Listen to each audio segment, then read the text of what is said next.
Killer Kill from the folk, kicking shit, man, with Chrishaydagoat. Yeah.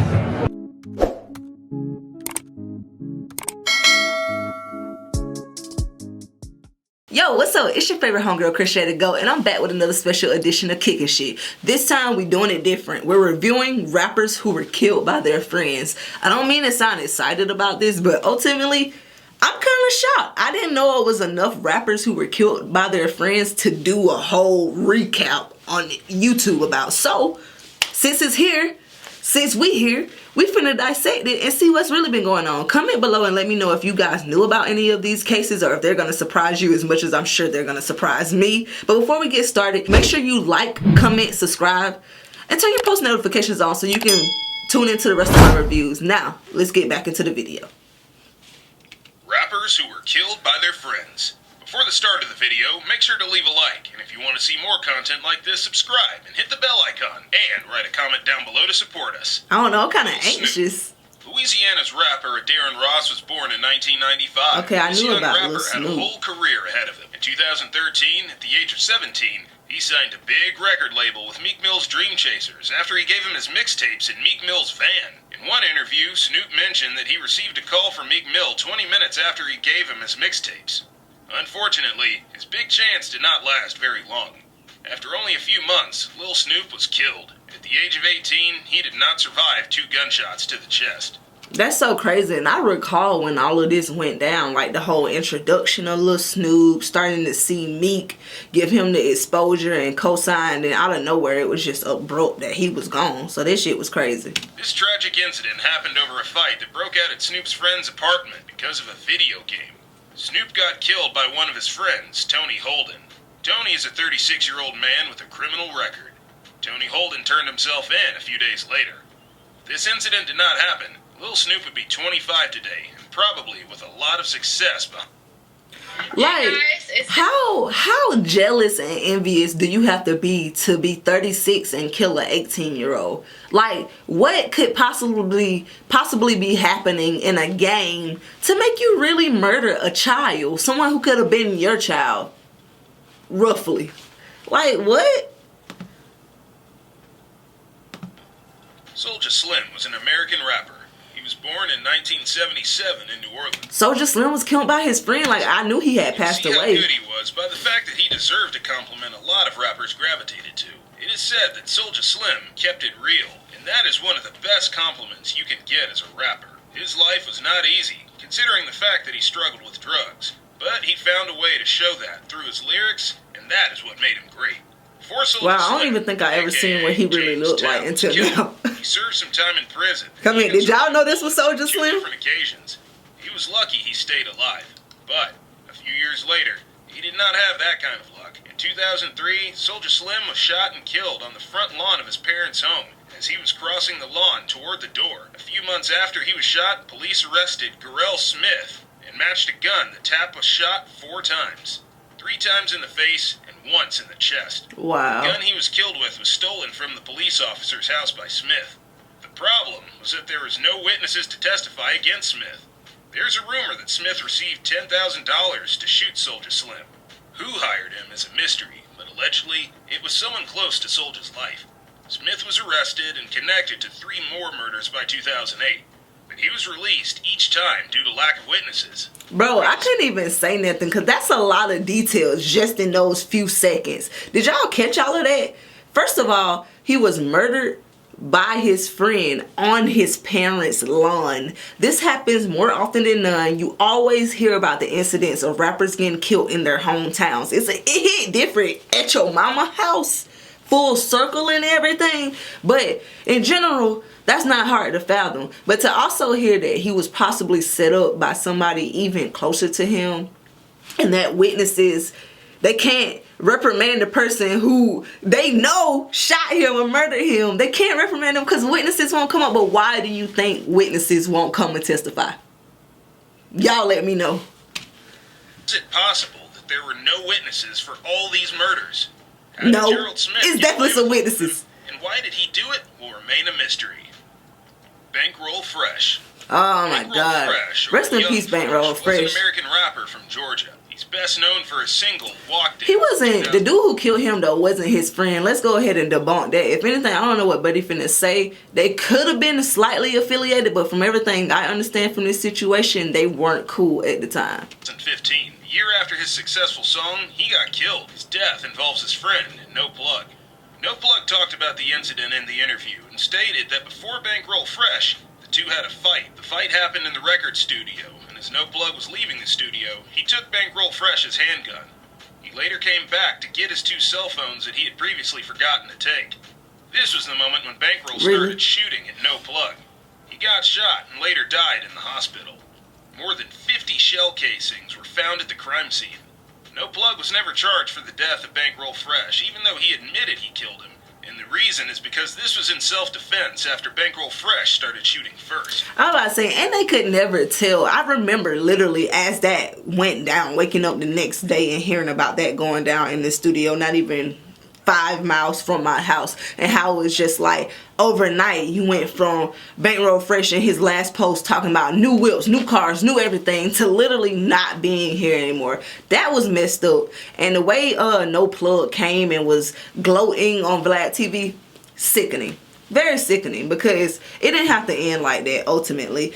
And don't get me wrong, I can say that cause and effect is very valid, and you don't put yourself in situations that you're not prepared for the ultimate outcome in, but it still wasn't no ultimate self-defense. Because even if you dial back to what Buddy just said, why would you steal somebody's gun or take their handgun and then go back to get your cell phones?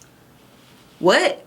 Make it make sense. And don't be taking credit for murdering people that you're not even sure you really murdered. Because if 50 rounds went off, we don't know who shot who. It just was a tragedy that Bankroll was the only one to get hit. Or got hit in general. But again, a day in the life of the hip-hop industry, bro. Let's go on. Celebrities mourned his death, and a lot of them, like Post Malone, 2 Chainz, and Juice WRLD, even paid tribute to him through their songs. What the hell Post Malone said about Bankroll Fresh? Okay. An American rapper from New York. During his career, he was praised for his songwriting abilities, and he has also been described as, quote, one of the most auspicious storytellers in hip-hop history. Talent like his, there is no doubt that he would have been one of the biggest names today, but unfortunately, do y'all know who this is? I really don't have no clue who this is, respectfully. No disrespect to the New York folks who watching, but I don't know who this is. Y'all school me. Drop some links below so I can look him up. 3 months later, his shooter got arrested. This turned out to be one of his friends, Gerard Woodley. What was the reason for this is still unknown, but the shooting allegedly happened because of something Big L's brother did, or what Gerard Woodley believed he did. Gerard Woodley never got charged for Big L's murder and was released due to the lack of evidence. This remains officially unsolved to this day. 3 months after, Gerard Woodley was shot in the head and later died at the hospital. Of course, they were retaliating. His manager put together the album he was working on, and it was released a year after. It was certified gold by the Recording Industry Association of America, aka the RIAA. His childhood friend even started to make a documentary about his life under the name Street Stuck, the Big L story, and it was supposed to be released in 2017. But never was. This just shows how much of an impact Big L made on the hip-hop scene. They should tell more stories about who Big L is, because that's crazy. Then why is everybody friend turning them in months later, or turning themselves in months later, but still getting off? Like, how does that work? Better known as Doe B, was killed in 2013 at the age of 22. Again, another one that was so sad. He was best known for the eye patch he was wearing. The eye patch is a result of a shooting he was a part of in 2009. In December of 2013, he was shot and killed along with 1 more bystander, and 6 other patrons were injured. He was rushed to the nearest hospital where he was later pronounced dead. The bar he was killed in was known for many other shootings over the past, and was officially closed after Doe B's death. And see, that's why it tastes good. It's good to clarify, because I heard he got killed like at a family member's house in a cookout in their backyard back home. So I still believe that he was in his hometown, but now they've stated he was at a club. So y'all let me know. Clarify that for me in the comments.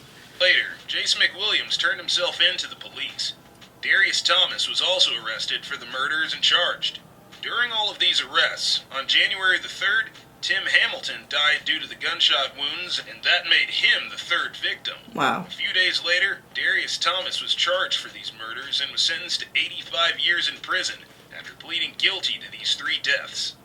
Even though Thomas was the one who pulled the trigger and was charged for Doe B's death, if you ask others who were close to Doe B, they'll say that Montgomery, the rap scene of Montgomery to be exact, was the one who killed, because the story of Montgomery is filled with murder, and Doe B was one of those people who tried to change that. He tried to connect various parts of Montgomery through his music and making friends. This is, what some believe, what got him killed. That's so Darius sad, Thomas though. and Doe B grew up together and went to the same school. You can even see Darius in Doe B's music video I was for the about to song say. Let Me Find Out. Darius was, amongst many others, an example of people who did not like the connection that was trying to be made with different parts of the city. And that's so crazy though, like, why be such a hater and not processing your mind right from wrong? Like, why allow yourself to be so furious and so enraged and blurry-minded that you can sit in a person's video while you watch and help support them come on the rise, and then take that all away in the blink of an eye? Think about that. Past and current beef over jealousy or territory. There is no doubt that Doe B would make a change on the Montgomery scene, but now, all that there is left is the city stigma. If you make it, you die. And that is exactly what happened to Doe B. That's crazy. Going off-road means getting more out of life. That is crazy, bro. I don't even have too much to say about it, because I remember when that went down. That was a huge blow. Even he was signed to Hustle Gang. That was a huge blow to Atlanta. We just knew Doe B was about to be it. Mario Hamilton, better known as Slim Duncan, was an American rapper from Atlanta whose tragic death came when he was 31 years old. On the day he got killed, he was at the studio recording music for the new album he was working on. Amongst a lot of I don't think I knew Slim Duncan got was killed. at the studio with the entourage of his friends. The same day, there is a video shoot scheduled by the rapper Gucci Mane. During that day, he got into a verbal fight with Vincent Hardiman, a rapper known as Young Vito. This resulted with Hardiman pointing a gun at Slim and shooting him one time in the stomach. Slim Duncan's friends took him to the hospital, where he was later pronounced dead due to his wounds. The shooting happened after the two got into a physical fight and were separated by their entourage. Vincent Hardiman, aka Young Vito, stated that he fired a gun only after Slim Duncan would not stop with the fight, even after they had pleaded with him to stop. Young Vito was first charged with 25 years in prison. Wow. That was later changed. He is currently serving a sentence of 10 years for aggravated assault and 5 years for possession of a firearm during the crime. Wow. What was the real reason for the fight is unknown, but headlines have been made saying that the two got in a fight over a candy. And if that's the case, Lil Snoop's death over a video game does not sound so unreasonable now. Right, I mean, this it's is all not a still reason dying for for Slim Duncan's dumbass death. reasons. Hey you. Yeah, you. You like this video? Great. We Like- got another one for... Like, come on, y'all. Comment below. Am I tripping? Am I tripping? Or is this just stupid? Like, I just sat here and really had no words for the most part of the video. Like, I first of all didn't know this many artists or rappers got killed by their friends. Didn't know how close the people were to them. And then, like, some of them I did know, actually. About half of them. The Doe B thing I knew. Bankroll Fresh I knew. Lil Snoop I knew. But it's just crazy. Like, again, comment below and let me know how you guys felt about this review. What can we do differently as a community, honestly? I guess that's the easiest thing that I've said this whole video.